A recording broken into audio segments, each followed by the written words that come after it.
Olá, ouvintes! Está começando mais um episódio do Bola na Agulha, podcast semanal sobre esporte e jornalismo esportivo, disponível nos principais tocadores de podcast e no YouTube. O meu nome é Gabriel de Campos e ao meu lado, virtualmente, Álvaro Lugulo Neto e Guilherme Vefor, para quem eu pergunto. Guilherme, você está bem? Não só estou bem, como estou ótimo, Gabriel. Gravar esse programa no início da semana, começar a semana é uma delícia. Eu tô me sentindo nesse momento a saudosa Hebe Camargo, que toda segunda-feira nos presenteava com seu carisma. Com essa alegria, com essa satisfação enorme, eu passo a palavra pro meu amigo e companheiro de bancada Álvaro Logolo Neto e pergunto: você tá bem, Álvaro? Boa segunda-feira, Guilherme. Feliz em reencontrá-lo aqui nesse dia diferente. Olá também o Gabriel. Também tô ótimo, tô satisfeito, tô feliz. E vamos para mais esse programa aí. O Gabriel vai explicar para os ouvintes o que aconteceu.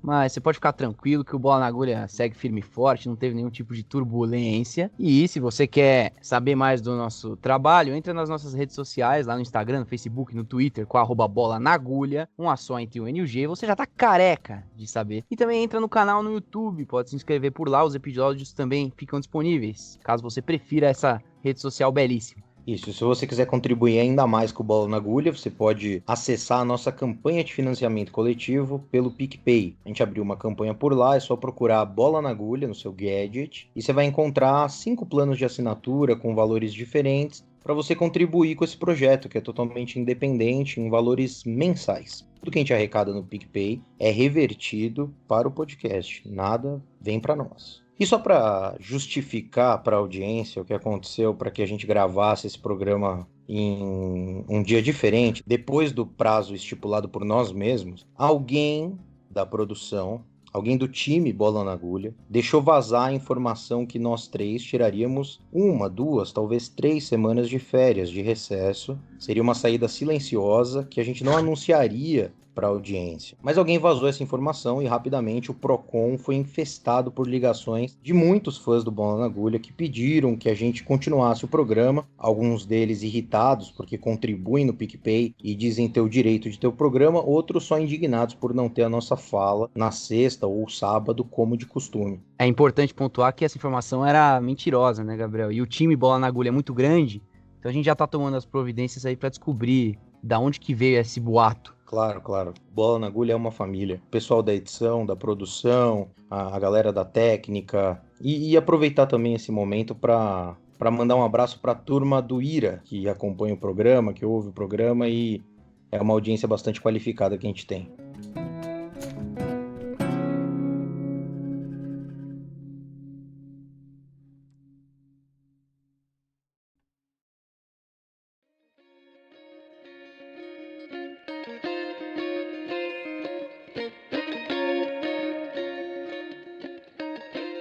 Semana a gente continua a falar aqui no Bola na Agulha das eleições municipais, mas com outro foco. Semana passada a gente apresentou um panorama do rendimento de pessoas ligadas a esporte para as prefeituras e câmaras municipais. Hoje, o intuito é falar dos eleitos no segundo turno para as prefeituras e o que eles propõem para o esporte das suas cidades. Infelizmente, a gente não vai ter tempo de falar do programa de todos os municípios do país, claro. Sendo assim, a gente vai ficar só com as capitais dos estados. A gente pegou os planos de governo dos 25 prefeitos eleitos nas capitais brasileiras. Não contamos Macapá, no Amapá, pelo adiamento da votação por lá, como todo mundo sabe. Foram 22 dias de apagão que deixaram os amapaenses numa situação desesperadora.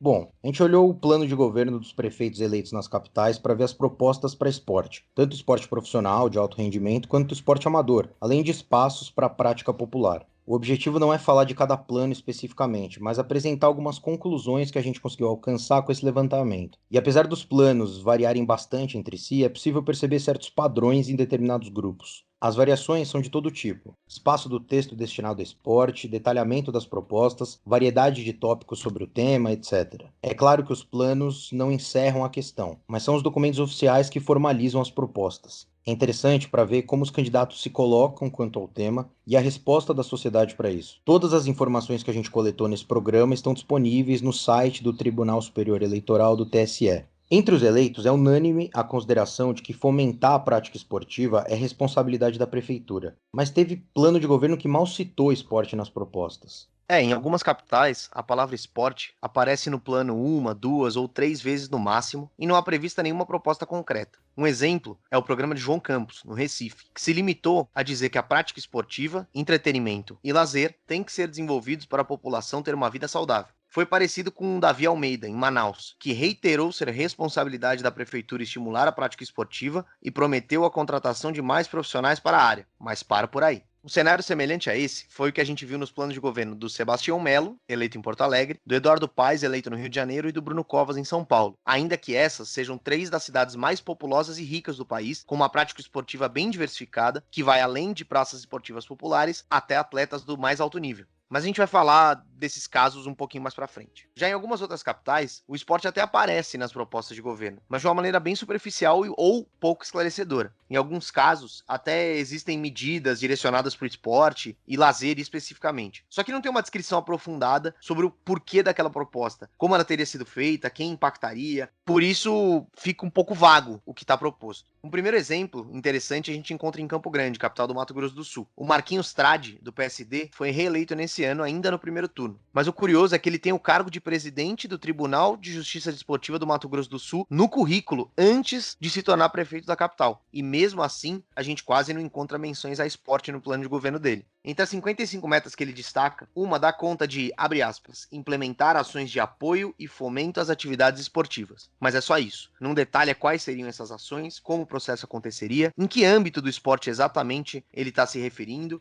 se é esporte amador, profissional, enfim. Ele não dá elemento nenhum para a gente avaliar as propostas. Em outro momento, ele também cita a prática esportiva para se autopromover, mostrando que mais de 70 oficinas esportivas gratuitas foram oferecidas em espaços públicos ao longo do seu primeiro mandato. E essa é uma característica interessante de se perceber nos planos do candidato que tentam a reeleição. Ao menos no quesito esporte, houve uma preocupação maior em reafirmar medidas já realizadas, em detrimento de expor necessidades diferentes daquelas que já existiam. Pois é, e além disso, ampliar os espaços públicos também é um termo comum que a gente encontra nas propostas, só que em diferentes níveis. Por exemplo, em São Luís do Maranhão, com o prefeito Eduardo Braide, e em Porto Velho, Rondônia, com Wildon Chaves, há um indicativo sobre conectividade das praças esportivas da área urbana e fomento de escolinhas de esporte também. Só que nenhuma outra informação é descrita. Por exemplo, onde seriam desenvolvidas tais ações, né? Quais escolinhas de esporte vão ser ajudadas? Ou o que significa conectar as praças esportivas, né? De que maneira isso seria feito? Já em Boa Vista, capital de Roraima, essa informação é um pouco melhor especificada, para vocês terem ideia. Está muito claro no projeto que a ampliação a qual o prefeito se refere se dará na Vila Olímpica da cidade, que é um grande complexo esportivo e que o Arthur Henrique, que foi eleito, pretende realizar obras de ampliação.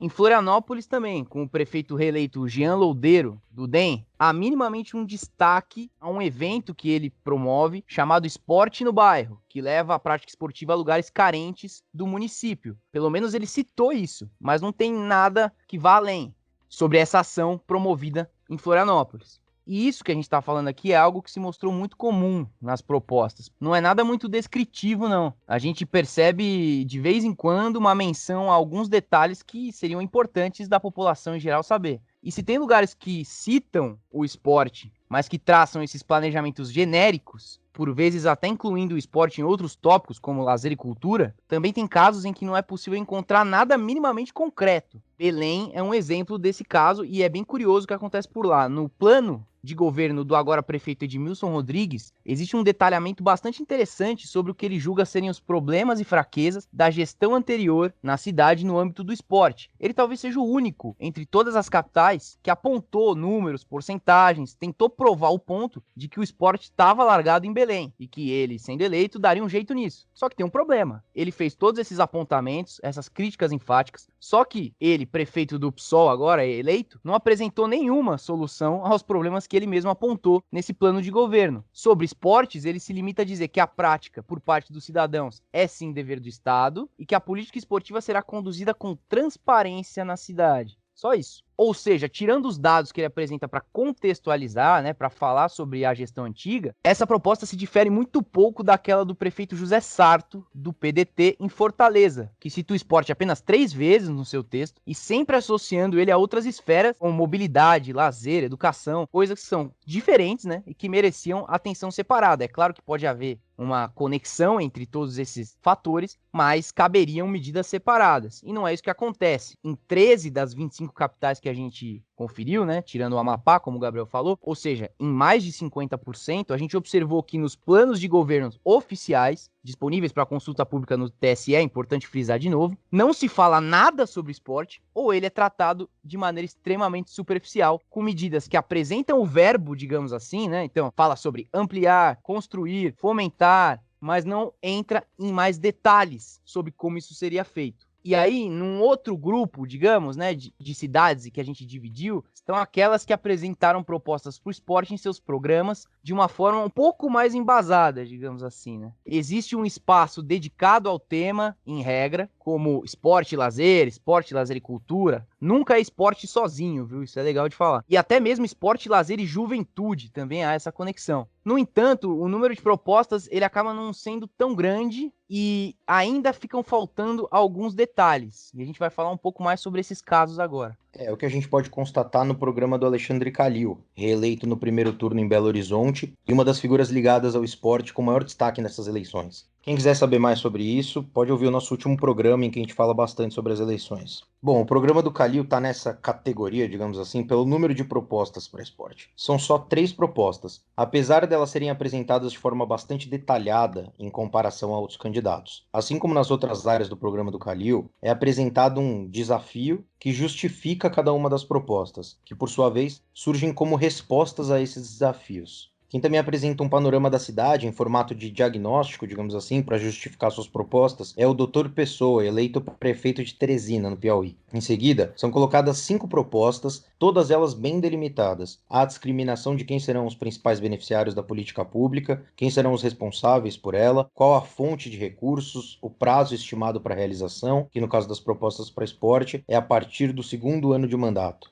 e quais os impactos esperados com elas. 3 das 5 propostas são para esporte olímpico. Criar um centro olímpico municipal, promover as Olimpíadas Escolares de Teresina e desenvolver um fundo municipal de apoio ao esporte olímpico. No programa de Bruno Reis, eleito em primeiro turno para governar outra grande cidade do Brasil, Salvador, na Bahia, o esporte é citado 24 vezes. A maioria das vezes junto com outras áreas, em pautas mais amplas, como reforma de espaços públicos e políticas para crianças e jovens. De específico mesmo, há a construção de um parque de esportes olímpicos para, segundo o programa, abre aspas, estimular na cidade o gosto pelos esportes, particularmente entre crianças e jovens, fecha aspas. Subindo um pouco no mapa, chegamos a Maceió, onde o prefeito eleito João Henrique Caldas, popularmente conhecido como JHC, possui 7 propostas de 2 linhas cada, todas meio genéricas, como diretrizes como ampliar o acesso à atividade física ou ampliar e melhorar o esporte nas escolas públicas municipais. A proposta curiosa é a de tornar Maceió uma, abre aspas, referência no triatletismo, corridas de rua e maratonas, com a realização de eventos regulares, fecha aspas. Em Vitória, no Espírito Santo, o delegado Pasolini apresentou 6 propostas voltadas para o esporte, todas muito semelhantes às de outros programas Brasil afora. A proposta que chama a atenção é a criação de um aplicativo com dicas de vida saudável e, abre aspas, relação dos equipamentos, locais, dias e horário de funcionamento de atividades esportivas individuais e coletivas promovidas pela prefeitura, fecha aspas. E por último, a gente tem candidatos eleitos que realmente se engajaram em trazer um número considerável de propostas esportivas. São ideias mais detalhadas, com mais conteúdo para a população entender o que o governante está propondo. Em regra, são planos de governo que abarcam várias modalidades esportivas em níveis diferentes de disputa e com referência direta a espaços de prática esportiva, como ginásios, praças, estádios e pistas. É o que acontece, por exemplo, em Aracaju, no Sergipe. Edivaldo Nogueira, do PDT, foi reeleito e seu plano previa 14 propostas para o esporte. A candidatura fala em promover projetos itinerantes de esporte e realizar projetos em parceria com outros programas do município, além da criação da Lei de Incentivo Municipal, com captação de renda privada para repassar aos atletas aracajuanos. E se o plano do Edivaldo em Aracaju tem 14 propostas para o esporte, em Palmas, a Cíntia Ribeiro, reeleita pelo PSDB, listou 37 propostas para a área esportiva. o que não significa que seja algo mais completo ou melhor que os outros candidatos, mas de fato chamou atenção o número de tópicos, é o maior de todas as capitais. Entre as ideias, muitas são relacionadas à organização de campeonatos locais, que, segundo o texto da prefeita, a capital, Palmas, tem um grande potencial esportivo, tanto pela localização, no coração do Brasil, e pelo modelo saudável de sua população.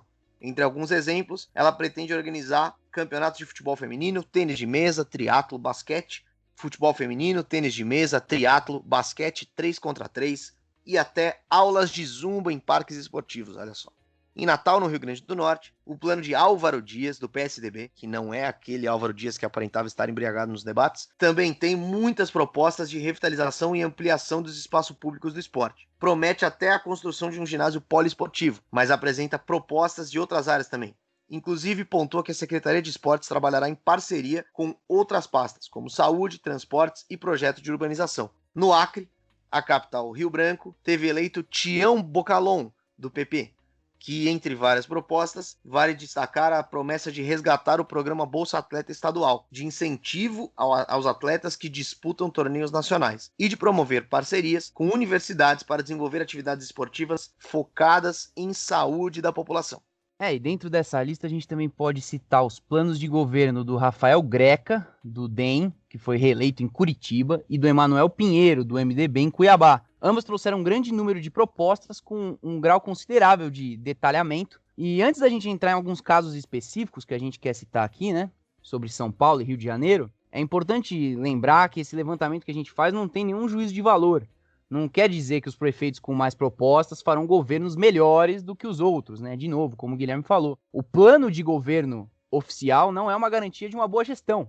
Ele é apenas um parâmetro de como esses prefeitos falarão sobre esporte em suas campanhas, e é um parâmetro que a gente utilizou aqui por ele ser justamente oficial. Agora, resta avaliar, entrar lá, ler, ver quais são as propostas dele, procurar outras entrevistas, para depois poder cobrar de tudo que os prefeitos e prefeitas que venceram nas capitais prometeram com relação ao esporte. Mas vamos para os casos específicos aqui, né? Vamos falar de São Paulo rapidinho. Primeiramente, São Paulo, no nosso levantamento, ficou muito mal ranqueada na questão de esporte no plano de governo oficial.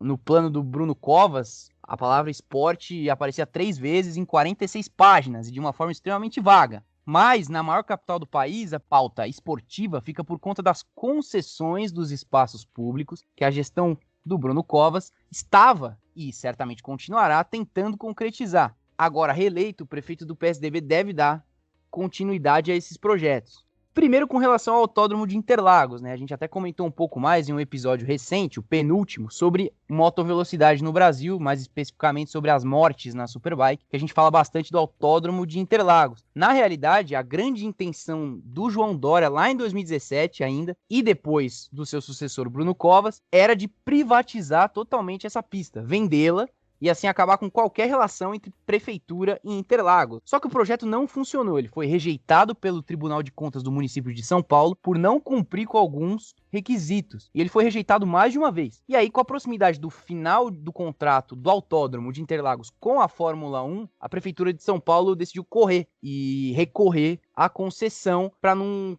perder esse contrato de repente. E a concessão nada mais é que uma transferência de execução de um serviço público através de uma licitação.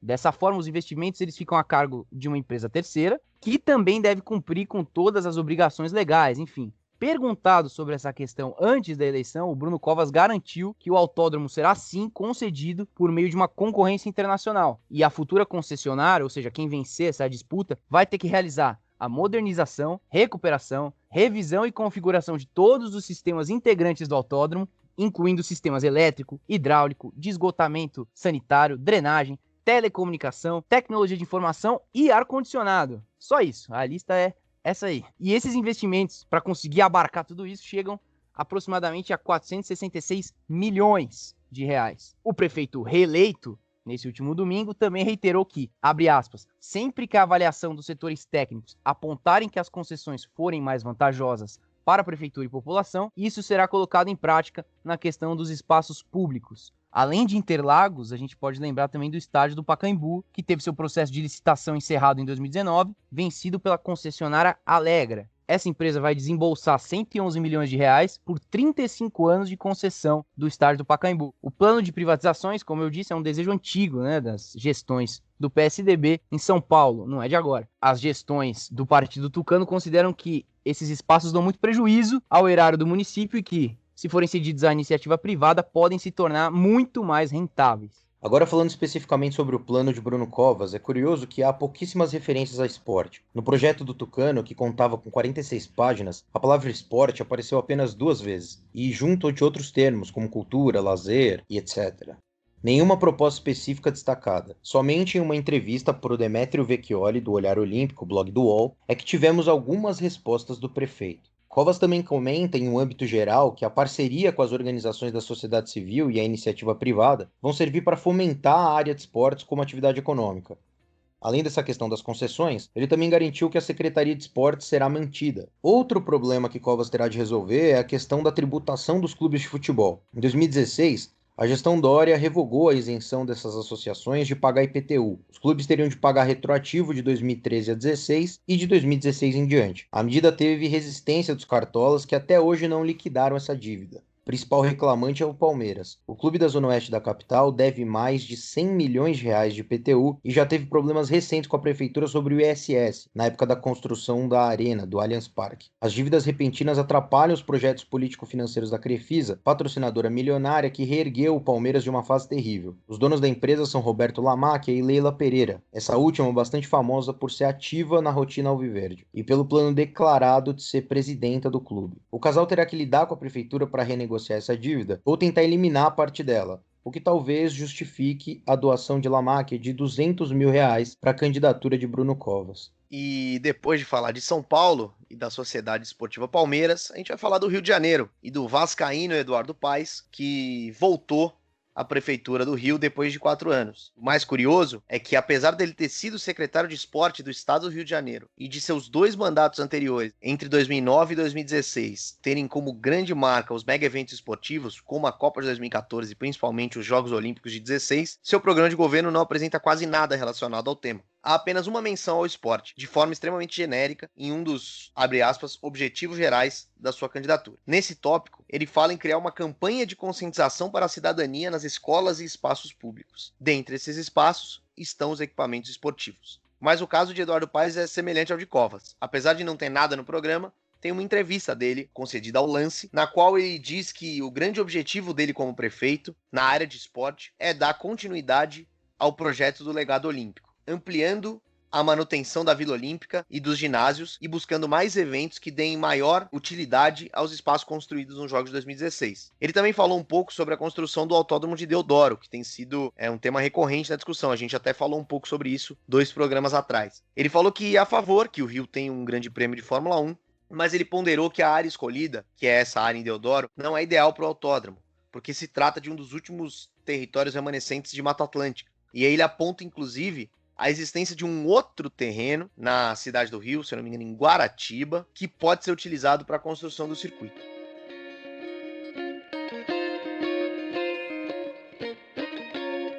Bom, e como todos os nossos fãs de carteirinha aqui já sabem, né? A gente sempre faz um bloco final falando sobre os acontecimentos da semana que de alguma forma impactaram na reação das pessoas nas redes sociais, especificamente no Twitter, né?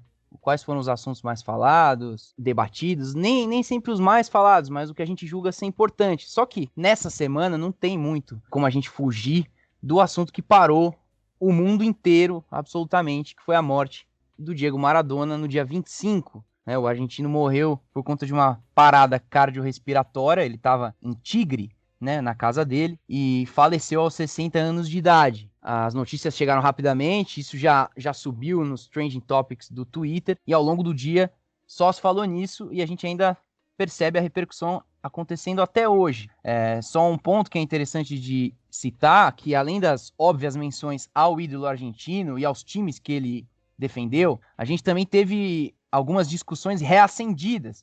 Por exemplo, o nome de Ayrton Senna voltou à tona, né? Porque o pessoal comparando muito a morte do Maradona pro argentino com a morte do Ayrton Senna pro brasileiro. Falaram de assuntos diversos que a morte do Maradona acabou desencadeando. E um desses assuntos, aí eu vou passar a palavra pro Gabriel, que eu sei que ele tá ansioso para falar sobre, uma discussão chata que começa a acontecer imediatamente após a morte do Maradona, que é até uma parada meio semântica, né? Como que a gente vai categorizar o Maradona? A gente não pode falar que ele é o melhor do mundo, porque tem o Pelé, não é verdade?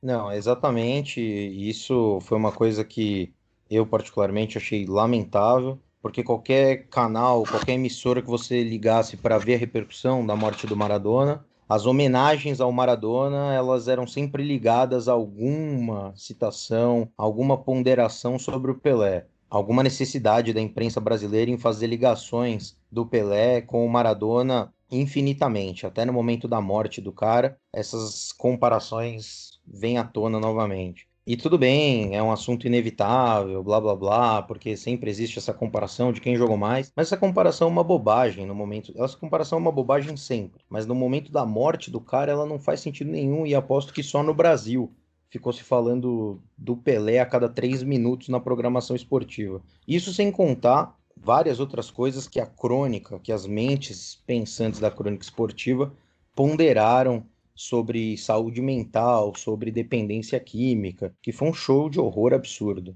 Uma coisa que a gente viu bastante essa semana foi, invariavelmente, quando iam falar do Maradona, e muitas vezes até falar bem, a fala sempre começava na negativa. Sempre existia um apesar, mesmo usando drogas, ou apesar de usar drogas, vários momentos e várias falas que só reforçam um discurso bastante complicado sobre dependência química e sobre a relação dessa dependência com o esporte e com a própria figura do Maradona. Para além das falas mais estranhas, de tipo, ele morreu e eu fiquei triste, mas logo depois eu fui conversar com os meus filhos para mostrar para eles como a droga é um problema. Até falas que eram mais elogiosas, mas sempre tinham esse porém, esse asterisco, esse alguma coisa sobre essa questão das drogas, só mostra como ainda se trata a dependência química como algo meramente moral ou social. Quem foi uma voz contrária a esse movimento foi o Casagrande, né? Que em toda oportunidade que ele teve para falar sobre isso, para falar sobre a morte do Maradona, ele sempre fez questão de falar sobre a situação dele enquanto dependente químico e sobre como isso tem que ser tratado como uma doença, como uma enfermidade.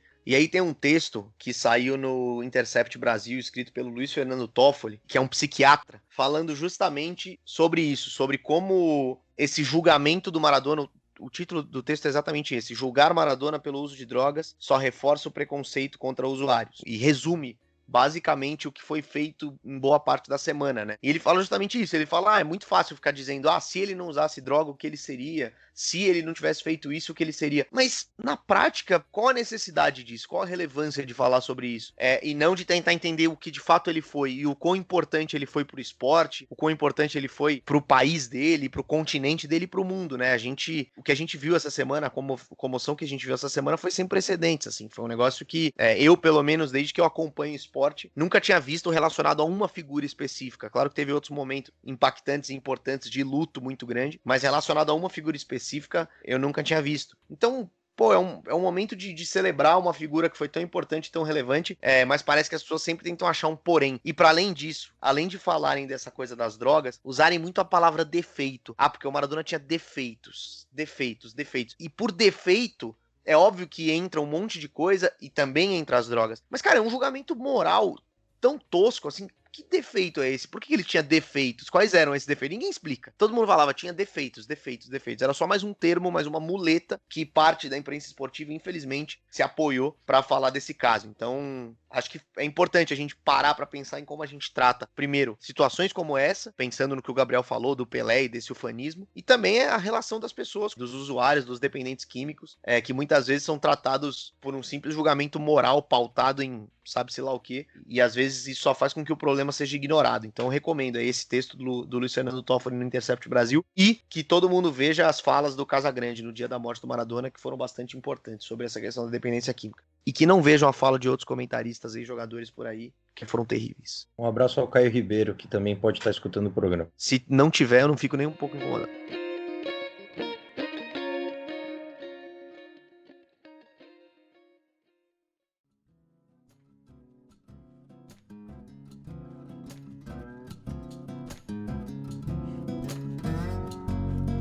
Bom, e é isso. Nesse clima alto astral, mais uma vez, o Bola na Agulha vai ficando por aqui. É com muita felicidade, é com muita gratidão que eu celebro a presença das pessoas que ficaram com a gente até esse momento do programa e passo a palavra para o Guilherme Vefor, depois de agradecer a presença do Álvaro Logulo Neto. Guilherme, por favor, as suas considerações finais nesse episódio brilhante que a gente acabou de conduzir.